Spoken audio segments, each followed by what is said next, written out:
اللہ اس گناہ کو نہیں بخشے گا کہ کسی کو اس کا شریک بنایا جائے، اور اس کے سوا اور گناہ جس کو چاہے گا بخش دے گا،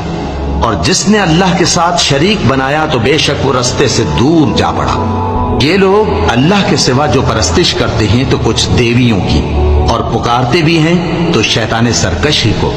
جس پر اللہ نے لعنت کی ہے۔ اور وہ اللہ سے کہنے لگا میں تیرے بندوں سے غیر اللہ کی نیاز دلوا کر مال کا ایک مقرر حصہ لے لیا کروں گا، اور ان کو گمراہ کرتا اور انہیں امیدیں دلاتا رہوں گا، اور یہ سکھاتا رہوں گا کہ جانوروں کے کان چیرتے رہیں، اور انہیں سمجھاتا رہوں گا تو وہ اللہ کی بنائی ہوئی صورتوں کو بگاڑتے رہیں گے۔